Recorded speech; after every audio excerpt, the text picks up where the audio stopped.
Había sangre en el portal. No era mucha, solo una mancha pequeña, oscura, casi imperceptible sobre el piso de madera que ella misma había fregado durante 40 años.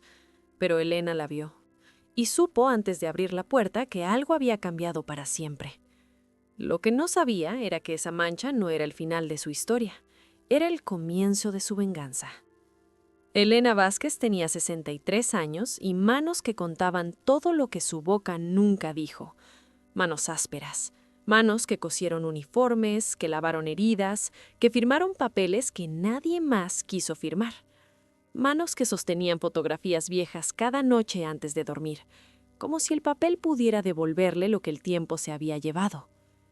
Vivía en la misma casa de siempre, una construcción de paredes gruesas y ventanas pequeñas en las afueras de la ciudad, una casa que olía a canela y a leche hervida, una casa que ella había mantenido viva con sus propias manos durante décadas, mientras los demás la usaban como hotel, como banco, como depósito de sus problemas.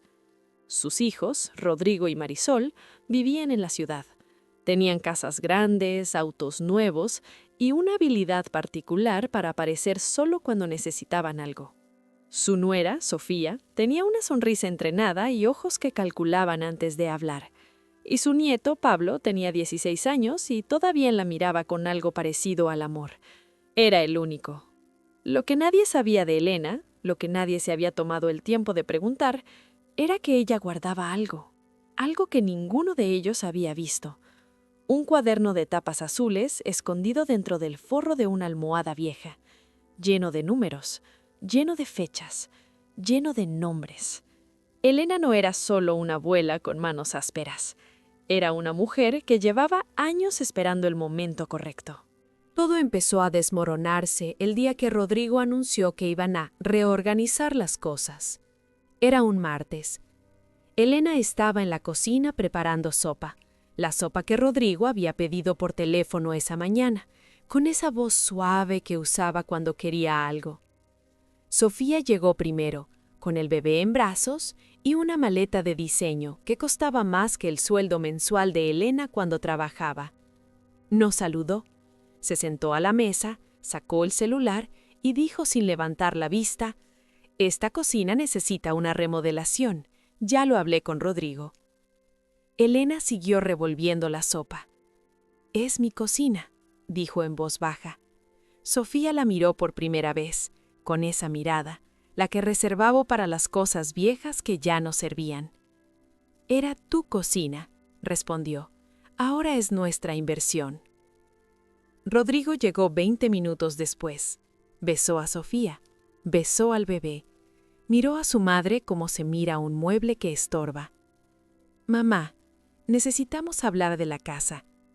Fue una conversación de 40 minutos en la que Elena dijo 3 palabras y los demás dijeron todo lo demás. Que la propiedad estaba subutilizada, que ellos podrían aprovecharla mejor, que había un comprador interesado, que lo mejor para todos, para ella, era que se fuera a vivir con Marisol.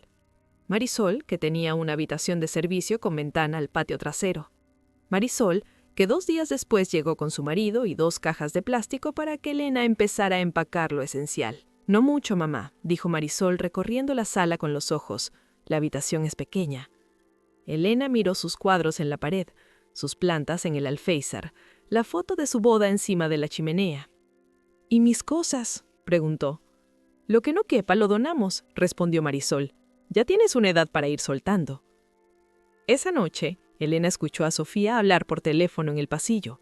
No intentó escuchar, las palabras llegaron solas, claras, sin filtro. «Ya casi la convencimos. Cuando firme nos deshacemos del resto, incluyendo esa pensión ridícula que le manda el gobierno. Rodrigo ya habló con el abogado». Pausa. «No, ella no va a decir nada. Nunca dice nada».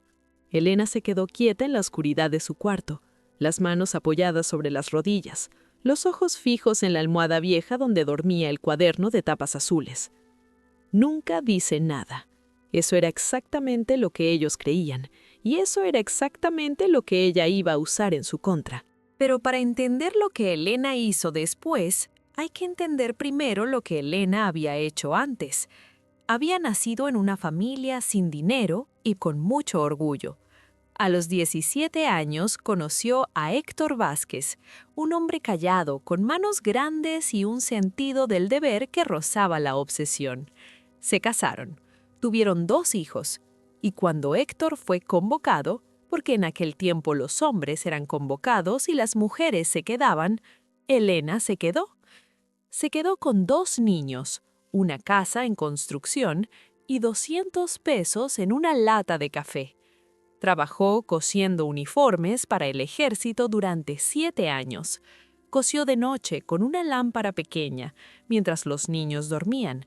Se cosió 2 dedos más de una vez. Guardó cada peso con la precisión de alguien que sabe que no habrá segunda oportunidad. Cuando Héctor volvió, cambiado, callado de una forma diferente, con una cicatriz que no quería explicar, ella ya había pagado la casa, terminado la construcción y abierto una pequeña cuenta de ahorros a nombre de sus hijos. Héctor murió 12 años después. Enfermedad del corazón. Elena tenía 42 años. Siguió sola. Pagó la universidad de Rodrigo. Pagó la boda de Marisol. Prestó dinero que nunca volvió. Firmó avales que casi le costaron la casa. Cuidó nietos mientras sus hijos se organizaban. Cocinó para cumpleaños que no eran los suyos. Limpió casas que no eran la suya. Y nunca, nunca pidió nada a cambio. Porque así era Elena.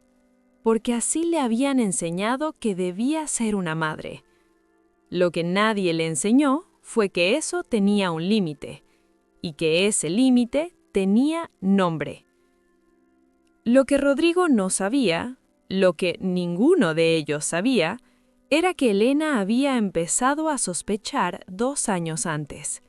Fue por una carta del banco, dirigida a ella que Rodrigo recogió del buzón y olvidó entregarle. Elena la encontró por casualidad, doblada dentro de una revista vieja en la sala. Era una notificación sobre una cuenta mancomunada que ella no recordaba haber abierto, firmada con su nombre, pero con la letra de Rodrigo. Elena no gritó, no llamó al banco ese día, no confrontó a su hijo.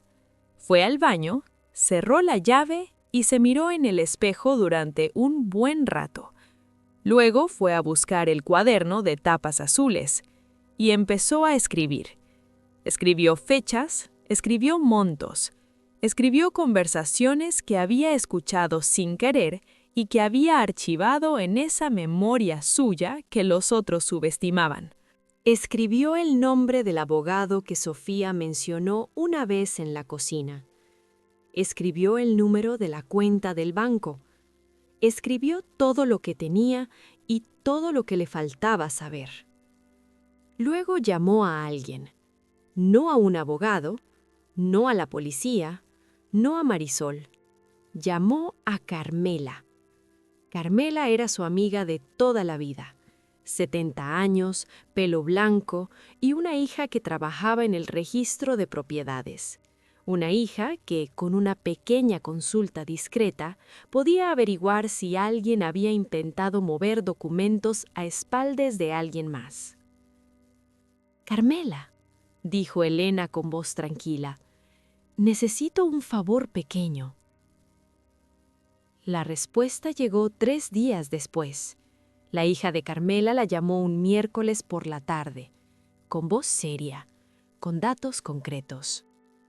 Rodrigo había iniciado, 6 meses atrás, un proceso de modificación de titularidad sobre la casa, usando una firma de Elena, una firma que Elena no recordaba haber estampado en ningún papel reciente, una firma que, comparada con su rúbrica actual, tenía diferencias pequeñas, pero detectables. También había algo más. La pensión de Héctor, una pensión militar que seguía llegando a nombre de Elena cada mes, pequeña pero constante, había sido redirigida, hacía un año, a una cuenta diferente, una cuenta que no era de Elena. Era la cuenta de Rodrigo. Elena escuchó todo en silencio. Agradeció, colgó. Se sentó en la silla de la cocina, la misma silla donde había sentado a sus hijos a hacer las tareas, donde había llorado la noche que Héctor murió, donde había tomado miles de tazas de café sola al amanecer. Y por primera vez en mucho tiempo, no sintió dolor, sintió claridad. Hay un momento en la vida de algunas mujeres en que el dolor se termina no porque las cosas mejoren, sino porque la persona decide, en silencio, que ya fue suficiente. Ese fue el momento de Elena. Esa noche, Elena durmió bien por primera vez en meses, no porque hubiera resuelto nada, sino porque había tomado una decisión. A la mañana siguiente se levantó temprano, como siempre, preparó café, como siempre, pero algo en ella se había reordenado durante la noche, como cuando se sacude una tela vieja y cae el polvo que uno no veía. Ya no iba a esperar, ya no iba a rogar, ya no iba a ser la madre que sonríe mientras le roban. Elena Vázquez, la mujer que había cosido uniformes de madrugada, que había criado 2 hijos sola, que había firmado avales y prestado dinero y dado todo de sí misma, iba a recuperar lo suyo.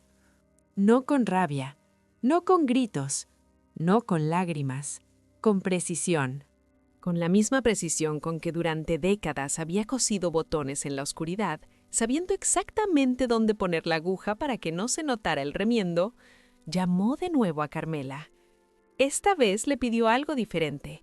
Le pidió el nombre de un buen abogado, uno que no conociera a Rodrigo, uno discreto. Y mientras esperaba la respuesta, sacó el cuaderno de tapas azules, lo abrió en la última página en blanco y escribió una sola línea. Lo que se cosió en silencio se descose. El plan de Elena era simple, tan simple que sus hijos nunca lo habrían imaginado, precisamente porque la habían subestimado tanto. Paso 1. Verificar legalmente las firmas falsificadas y documentar el desvío de pensión. El abogado que le recomendó Carmela se llamaba don Aurelio, 70 años, traje gris y la paciencia de alguien que ha visto a muchas familias destruirse desde adentro. Cuando Elena puso el cuaderno azul sobre su escritorio, don Aurelio lo leyó despacio, asintiendo con pequeños movimientos de cabeza. «Esto es suficiente para iniciar una denuncia penal», dijo. «Falsificación de firma y apropiación indebida de pensión alimentaria. Ambos delitos». «No quiero ir a juicio», dijo Elena. «Todavía no». Don Aurelio la miró con respeto. «¿Qué quiere entonces?» «Quiero que todo esté listo», respondió ella, «para cuando yo decida usarlo». Paso 2. Recuperar el control de sus cuentas. Con la ayuda de don Aurelio, Elena fue al banco, sola, con documentos. Canceló la cuenta mancomunada que Rodrigo había abierto a su nombre. Recuperó el acceso exclusivo a su pensión. Abrió una cuenta nueva en un banco diferente, a su nombre únicamente, con una contraseña que nadie más conocía. Todo en un día. Todo en silencio. Paso 3. La casa. Esto era lo más delicado. Los papeles que Rodrigo había movido no habían completado el proceso. Faltaba la firma notarial final. Elena tenía tiempo, pero no mucho. Don Aurelio contactó a un notario de confianza. Se inició un bloqueo registral preventivo sobre la propiedad, un mecanismo legal que congela cualquier transacción hasta que se resuelva la disputa. Rodrigo no podría vender, no podría transferir, no podría hacer nada con esa casa mientras el bloqueo estuviera activo. Y lo mejor de todo, Rodrigo no sabía nada de eso todavía. Paso 4. El timing. Elena eligió el día. Un domingo. El día en que Rodrigo, Marisol, Sofía y sus respectivas familias vendrían a conversar sobre la transición, como lo llamaban ellos. El día en que esperaban que ella firmara los papeles finales. Ese domingo, Elena iba a estar lista, y no iba a firmar Nada. 4 días antes del domingo comenzaron las señales.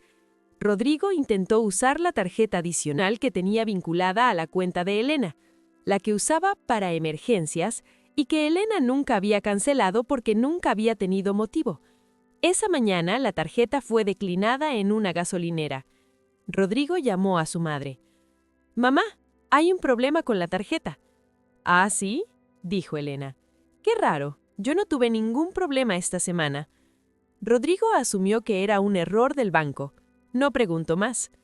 2 días después, Sofía recibió un correo del estudio jurídico con el que Rodrigo había estado trabajando para el traspaso de la propiedad. El correo decía que había un impedimento registral sobre la propiedad y que el proceso quedaba suspendido hasta nuevo aviso. Sofía llamó a Rodrigo. Rodrigo llamó al abogado. El abogado dijo que no sabía cómo había pasado, que alguien había iniciado el bloqueo antes que ellos. Rodrigo tardó exactamente 4 horas en entender quién. Llamó a su madre, esta vez con otra voz, sin la suavidad de siempre. «Mamá, necesito que me expliques algo». «El domingo hablamos», dijo Elena. «Ven con tu hermana. Hay cosas que aclarar». Y colgó. Esa noche, Elena cosió en la mesa de la cocina.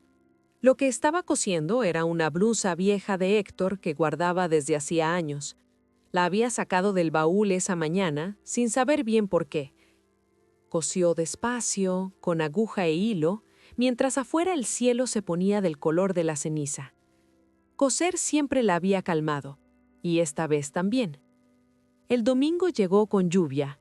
Rodrigo y Sofía llegaron primero, 15 minutos antes de lo acordado, señal de que venían preparados, de que traían argumentos, de que creían que podían controlar la situación si llegaban antes de que Marisol pusiera paños fríos.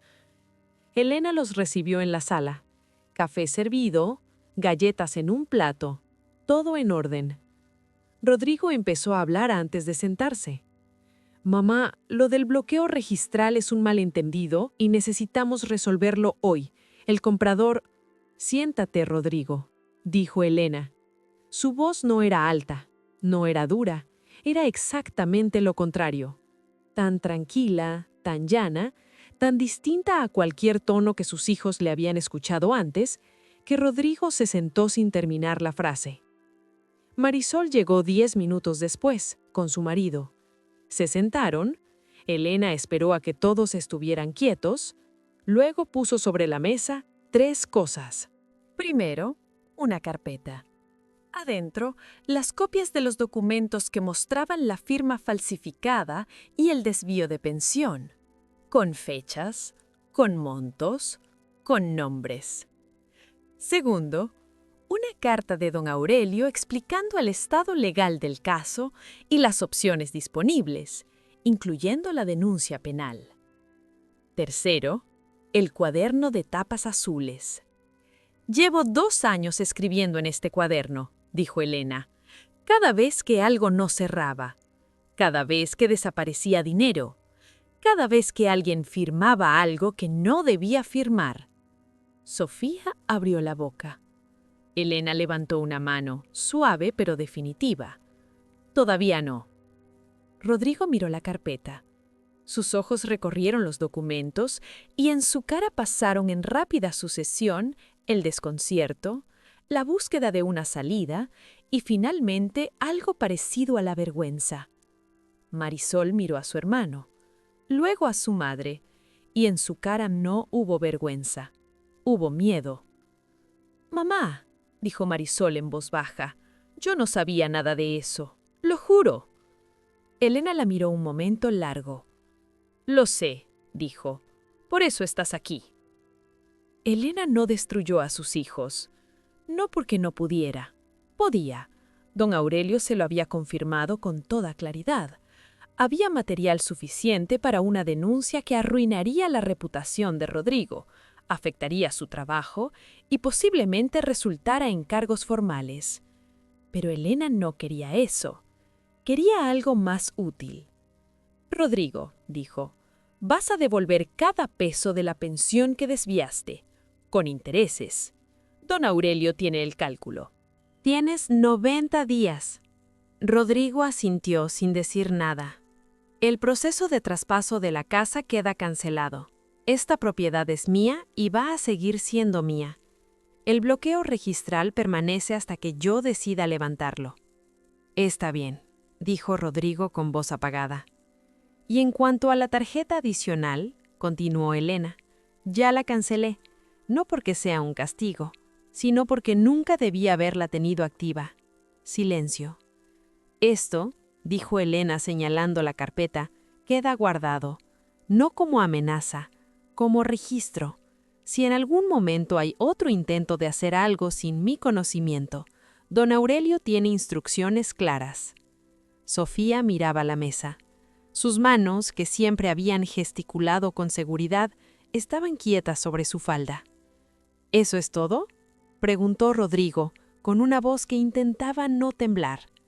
No, dijo Elena, hay una cosa más. Se levantó, fue a la cocina y volvió con algo pequeño en la mano. Lo puso sobre la mesa frente a Rodrigo. Era un botón de un uniforme militar, viejo, de metal, con un grabado casi borrado. Ese botón, dijo Elena, lo cosí yo en un uniforme de tu padre la noche antes de que se fuera. Tenía 22 años, teníamos 2 hijos, y no sabía si lo iba a volver a ver. Nadie habló. Lo cosí sola con una lámpara chica mientras ustedes dormían, y pensé, si soy capaz de esto sola, soy capaz de cualquier cosa. Miró a Rodrigo, luego a Marisol.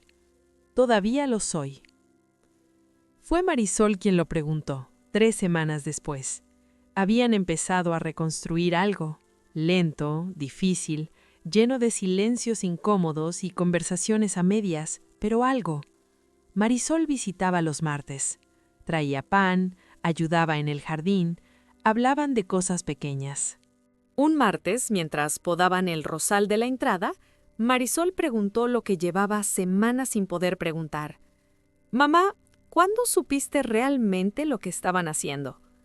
Elena siguió podando un momento. «Desde el principio», dijo finalmente. Marisol se detuvo. «¿Desde cuándo es el principio?» Elena bajó las tijeras de podar. ¿Recuerdas cuando Rodrigo cumplió 40 años y me pidió que firmara ese papel para el préstamo hipotecario? ¿El que dijo que era solo un aval? Sí, no era solo un aval. Era una cesión parcial de esta propiedad como garantía. Lo leí entero antes de firmarlo, aunque Rodrigo pensó que yo no entendía esas cosas. Marisol la miraba fijamente. Fui al banco al día siguiente, continuó Elena. Les informé que la firma había sido obtenida bajo información incompleta y que quería dejar constancia. Me conocían allá. Llevaba 40 años siendo cliente. Me escucharon. Mamá, ¿y el año que desviaron la pensión? Siguió Elena con voz tranquila. Yo ya lo sabía al tercer mes. Lo dejé seguir porque quería saber hasta dónde llegaban. El silencio entre ellas fue largo. Entonces nunca estuviste indefensa, dijo Marisol en voz muy baja. Elena la miró. Nunca. Hubo una pausa. Pero sí estuve sola, agregó. Y eso es diferente. Marisol no respondió. Siguió podando. Las 2 mujeres trabajaron en silencio por un rato, con el sonido del jardín a su alrededor. Pájaros, viento, el ruido sordo de las tijeras. ¿Por qué esperaste tanto?, preguntó Marisol finalmente. Elena pensó la respuesta con cuidado. Porque quería que ustedes eligieran, dijo. Les di tiempo. Esperé que algo en ustedes dijera, esto está mal, vamos a parar. Esperé que fueran mis hijos. Pausa. Rodrigo no lo fue. Pero tú, cuando lo supiste, viniste a decirme la verdad. Eso no lo olvido. Marisol limpió algo de su cara con el dorso de la mano. No era tierra. 3 meses después, Elena hizo algo que nadie esperaba. Llamó a su nieto Pablo. Le dijo que tenía algo para él, que fuera el sábado. Pablo llegó puntual, con esa mezcla de timidez y afecto que tenía desde niño. Se sentaron en la cocina. Elena puso sobre la mesa el cuaderno de tapas azules. «¿Qué es eso?», preguntó Pablo. La historia de esta familia, respondió Elena, la verdadera. Pablo lo tomó con cuidado, como si supiera que era frágil, aunque el cuaderno era todo lo contrario. Gordo, apretado, lleno de páginas con letra apretada y márgenes llenos de notas. «Hay cosas ahí que no son bonitas», dijo Elena. «Cosas que tu padre hizo, cosas que yo hice y no debí haber hecho, como callarme demasiado tiempo. Pero hay también muchas cosas de tu abuelo Héctor, de cómo construimos esto, de lo que costó». Pablo hojeó las primeras páginas. «¿Por qué me lo das a mí?». Elena lo miró con esa calma que solo tienen las personas que han pasado por fuego y han decidido no quemarse con él. «Porque eres el único que todavía me pregunta cómo estoy antes de pedirme algo». Pablo cerró el cuaderno, lo sostuvo contra el pecho. «¿Qué quieres que haga con él?». «Que lo leas», dijo Elena, «que aprendas de los errores, y que cuando tengas tus propios hijos, les enseñes que las deudas con los que te criaron no se pagan con dinero ni con casas. Se pagan con presencia, con respeto, con no olvidar quién fregó el piso antes que tú». Pablo asintió. Elena se levantó, fue al aparador y sacó algo envuelto en tela. Lo puso frente a Pablo con cuidado. Adentro había una blusa, la blusa de Héctor, cosida y vuelta a coser tantas veces que las puntadas formaban un mapa de remiendos invisibles. Y sobre el bolsillo delantero, un botón de metal con el grabado casi borrado. «Ese botón lo cosí yo la noche antes de que tu abuelo se fuera a la guerra», dijo Elena. «No sabía si iba a volver, pero cosí igual, porque a veces no sabes si algo va a durar, pero lo cuidas como si fuera a durar para siempre». Pablo tomó la blusa. La sostuvo entre las manos como quien sostiene algo que pesa más de lo que aparenta.